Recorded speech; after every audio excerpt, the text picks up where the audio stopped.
ಆತ್ಮೀಯ ವೀಕ್ಷಕರೇ, ANB ಎಜು ಚಾನಲ್ಗೆ ಸ್ವಾಗತ. ಈ ದಿನ ನಾವು ಸರ್ವನಾಮಗಳ ಬಗ್ಗೆ ತಿಳಿಯೋಣ. ಸರ್ವನಾಮಗಳು ನಾಮಪದಗಳ ಬದಲಾಗಿ ಬಳಸುವ ಪದಗಳನ್ನು ಸರ್ವನಾಮ ಎನ್ನುತ್ತೇವೆ. ಸರ್ವನಾಮಗಳು ಲಿಂಗ, ವಚನ, ವಿಭಕ್ತಿಗಳಿಗನುಗುಣವಾಗಿ ಬೇರೆ ಬೇರೆಯಾಗಿರುತ್ತವೆ. ಕೆಳಗಿನ ಸರ್ವನಾಮಗಳನ್ನು ಗಮನಿಸೋಣ.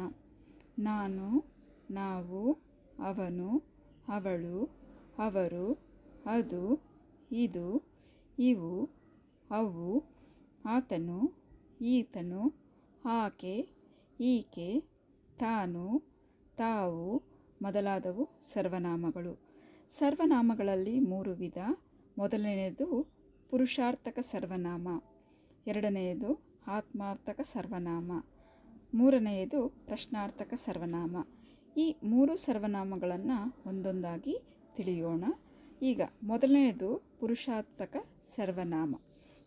ಪುರುಷಾರ್ಥಕ ಸರ್ವನಾಮಗಳು ಉತ್ತಮ ಪುರುಷ ಸರ್ವನಾಮ.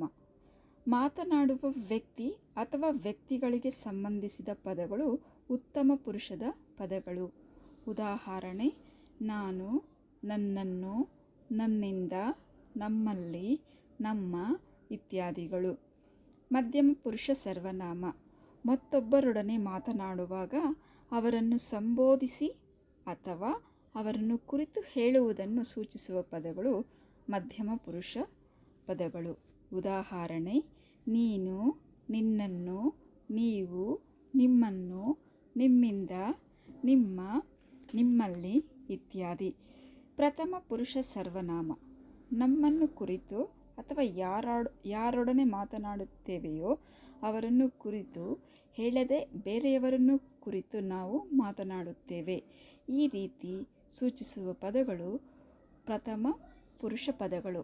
ಉದಾಹರಣೆ: ಅವನು, ಅವಳು, ಅವರು ಇತ್ಯಾದಿ. ಆತ್ಮಾರ್ಥಕ ಸರ್ವನಾಮ.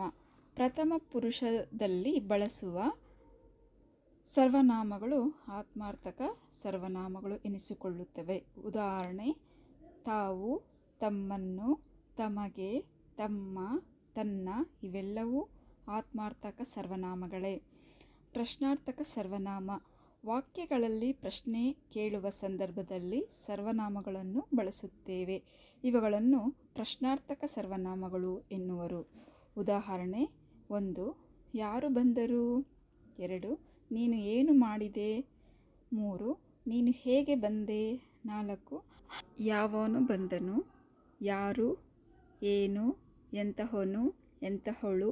ಇವು ಪ್ರಶ್ನಾರ್ಥಕ ಸರ್ವನಾಮಗಳು. ಈ ವಿಡಿಯೋ ನೋಡಿದ್ದಕ್ಕೆ ಧನ್ಯವಾದಗಳು. ಮತ್ತೊಂದು ವಿಷಯದೊಂದಿಗೆ ಮುಂದಿನ ವಿಡಿಯೋದಲ್ಲಿ ಭೇಟಿಯಾಗೋಣ. ಧನ್ಯವಾದಗಳು.